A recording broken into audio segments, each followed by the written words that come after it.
Hi friends, welcome to Healthy Foods channel. எல்லாரும் நல்லா இருப்பீங்கன்னு நினைக்கிறேன். இன்னைக்கு நம்ம சேனல்ல பார்க்க போற recipe pasta with white sauce. இது வீட்லயே செய்யக்கூடிய ஒரு சிம்பிளான இட்டாலியன் பாஸ்தா ரெசிபி தான். ஸோ இதோட வெஜிடபிள்ஸ், சீஸ் எல்லாமே சேர்த்து நல்ல ஒரு சீஸியான பாஸ்தா டிஷ் செய்ய போகிறோம். ஸோ இதுக்கு முதல்ல நாம் ஒயிட் சாஸ் செய்ய போகிறோம். அதுக்கப்புறமா பாஸ்தாவையும் வெஜிடபிள்ஸையும் நம்ம பாயில் பண்ணி சாஸோட சேர்த்து மிக்ஸ் பண்ணி இது எப்படி செய்கிறதுங்கிறத பார்க்க போகிறோம். இது செய்ய தேவையான பொருட்கள்: உங்களுக்கு பிடிச்ச டைப் பாஸ்தா ஒரு 250 கிராம், பட்டர் அண்ட் மைதா தலா 2 டீஸ்பூன் அளவு, கிட்டத்தட்ட ரெண்டுமே 30 கிராம் இருக்கிற மாதிரி, பால் 300லேருந்து 350 ml, பூண்டு 1 டீஸ்பூன் நல்லா சாப் பண்ணது, கேரட், பீன்ஸ், பட்டாணி இதில் உங்களுக்கு பிடிச்ச காய்கறிகள் எதுவாக இருந்தாலும் தலா 75 gram, dry oregano 1 teaspoon, cheese 100 gram, olive oil 50 ml, தேவையான அளவு சால்ட் அண்ட் பெப்பர். முதல்ல நாம் பாஸ்தா எப்படி வேக வைக்கிறதுன்னு பார்க்கலாம். இப்போ நான் 1.5 லிட்டர் அளவு தண்ணி நான் கொதிக்க வச்சுருக்கேன். ஸோ 1/4 கிலோ பாஸ்தா பாயில் பண்ணுறதுக்கு இந்த தண்ணி அளவு கரெக்டாக இருக்கும். கூடவே கொஞ்சமாக ஆலிவ் ஆயிலும் உப்பும் நான் சேர்த்துக்கிறேன். ஸோ தண்ணி நல்லா கொதித்ததுக்கப்புறமா நம்ம பாஸ்தாவை சேர்த்து குக் பண்ண போகிறோம். பாஸ்தா வேகிறதுக்கு கிட்டத்தட்ட 8 நிமிஷம் வரைக்கும் ஆகும். அதுக்கப்புறமா தண்ணியிலேருந்து வடிகட்டிட்டு கொஞ்சமாக ஆயில் சேர்த்து மிக்ஸ் பண்ணி வச்சுக்கலாம். ஸோ இது வேக வைக்கிறப்பையவும் ஒரு 5 நிமிஷத்துக்கு அப்புறமா நம்மகிட்ட இருக்கிற அந்த காய்கறிகளையும் இதோடையே சேர்த்து வேக வைக்கலாம். ஸோ அதனால் நம்ம அந்த காய்கறிகளை தனியாக வேக வைக்க வேண்டிய அவசியம் இல்லை. ஸோ இப்போ நம்ம பாஸ்தாவை கொதிக்கிற தண்ணியில் சேர்த்தாச்சு. இப்போ இது வேகட்டும். நம்ம இப்போ ஒயிட் சாஸ் எப்படி செய்கிறதுங்கிறத பார்க்கலாம். முதல்ல நாம் பட்டரை மெல்ட் பண்ணிக்கலாம். அதுக்கப்புறமா ஃபைனாக சாப் பண்ண பூண்டை சேர்த்து ஒரு 2 நிமிஷம் வரைக்கும் வதக்கலாம். இந்த சாஸ் செய்கிறப்ப அடுப்போட ஹீட் சிம்மிலேயே இருக்கிற மாதிரி பார்த்துக்கோங்க. ஸோ அதிக ஹீட் வச்சா அந்த பட்டர் கருகிடும். ஸோ சாஸும் கரெக்டாக வராது. இப்போ பூண்டை சேர்த்து ஒரு 2 நிமிஷம் வரைக்கும் வதக்குறோம். ஸோ அது ப்ரௌன் ஆக வேண்டிய கூட அவசியம் இல்லை, சாஃப்டானாலே போதும். இப்போ நம்ம மைதாவை சேர்த்து நல்லா விஸ்க் பண்ணலாம். ஸோ ஒரு 2 நிமிஷம் வரைக்கும் நல்லா மிக்ஸ் பண்ணுங்கள். அந்த மைதா, பூண்டு, அந்த பட்டர் எல்லாமே சேர்த்து நல்லா ஒரு ஃபைன் ஸ்மூத் பேஸ்ட் மாதிரி வரும். ஸோ இதுக்கு பேர் ஒயிட் ரூன்னு சொல்லுவாங்க. ஸோ ஒயிட் சாஸ் செய்கிறதுக்கான ஒரு பேசிக்கான மெத்தட் இது தான். பொதுவாகவேவும் ஒயிட் சாஸ் செய்கிறதுக்கு 3 முக்கியமான இன்க்ரீடியன்ட்ஸ் மைதா, பட்டர், பால், இது 3 தான். ஸோ இது 3மேவும் 1:1:10 இந்த ரேஷியோவில் எடுத்தாலே நமக்கு இந்த சாஸ் கரெக்டாக வரும். இப்போ நமக்கு ஒயிட் ரூ ரெடி ஆகிடுச்சு. எல்லாமே மிக்ஸ் ஆகி ஓரளவு ஸ்மூத்தாக இருக்குது. லம்ஸ் எதுவுமே இல்லாமல் நல்லா நம்ம மிக்ஸ் பண்ணியிருக்கோம். இப்போ நம்ம பாலை சேர்த்து நம்ம மிக்ஸ் பண்ணலாம். இப்போ பாலை சேர்த்ததுக்கப்புறமா ஒரு 4-5 நிமிஷம் வரைக்கும் விஸ்கை வச்சு நல்லா நீங்கள் மிக்ஸ் பண்ணிக்கிட்டே இருங்க. ஸோ அந்த ரூவும் இந்த பாலும் மிக்ஸ் ஆகி நமக்கு ஒயிட் சாஸ் ரெடி ஆகிடும். ஸோ ஆரம்பத்தில் நமக்கு இந்த லம்ஸ் இருக்கிற மாதிரி இருக்கும்.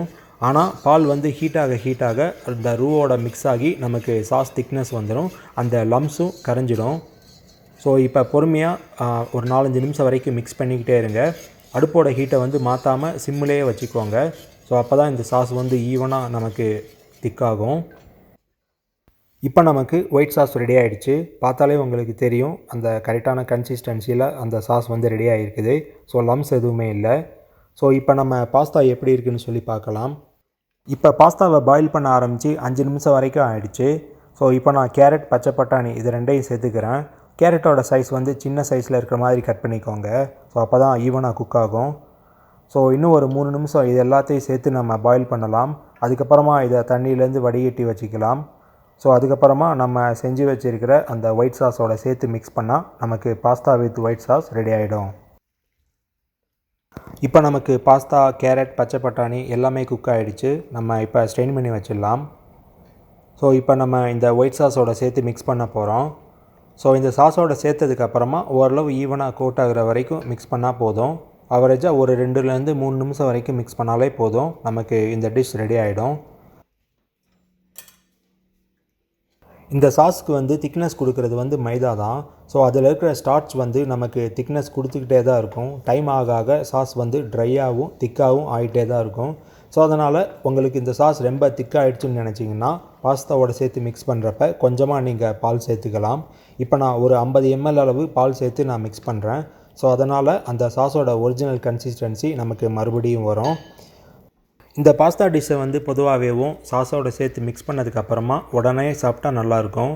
ஸோ அப்படி இல்லைனா மறுபடியும் அது ட்ரை ஆகிடும். மறுபடியும் நம்ம பால் சேர்த்து நம்ம ஹீட் பண்ண வேண்டியது இருக்கும் லேசாக. இப்போ நம்ம கடைசியாக ஃப்ளேவருக்கு இந்த ட்ரை ஒரிகேனோவை நான் சேர்த்துக்கிறேன். உங்களுக்கு வேணும்னா ட்ரை தைம் கிடைச்சாலும் நீங்கள் சேர்த்துக்கலாம், அதுவும் நல்லாவே இருக்கும். ஸோ இப்போ ஒரு 50 ml அளவு ஆலிவ் ஆயிலும் நான் சேர்த்துக்கிறேன். இப்போ இதை நான் நல்லா மிக்ஸ் பண்ணிக்கிறேன். ஸோ இப்போ நான் பிளாக் பெப்பரும் சேர்த்துக்கிறேன். இதில் வந்து நம்ம காரத்துக்குன்னு சொல்லி நம்ம எதுவும் சேர்க்குறதில்ல. இது வந்து நம்ம காரமாக செய்யக்கூடிய டிஷ் கிடையாது. ஸோ உங்களுக்கு வேணும்னா நீங்கள் பிளாக் பெப்பர் கொஞ்சம் அதிகமாக நீங்கள் சேர்த்துக்கலாம். ஸோ தேவையான அளவு உப்பையும் சேர்த்துக்கோங்க.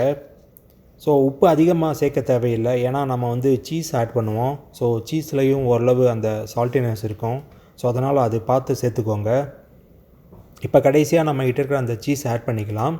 ஸோ சீஸை ஆட் பண்ணதுக்கப்புறமா மிக்ஸ் பண்ணதுக்கப்புறமா உடனே நீங்கள் இதை சர்வ் பண்ணலாம். இப்போ நமக்கு சீஸ் வந்து நல்லா மெல்ட் ஆக ஆரம்பிச்சிடுச்சு. ஸோ அந்த சாஸ் பாஸ்தாவோட சேர்த்து நல்லா மிக்ஸ் ஆகிடுச்சு.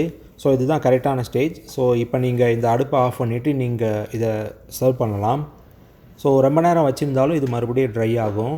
ஸோ இது உடனே சாப்பிட்டா நல்லாயிருக்கும். அப்போ தான் அந்த சீஸினஸும் நமக்கு அப்படியே அது கிடைக்கும்.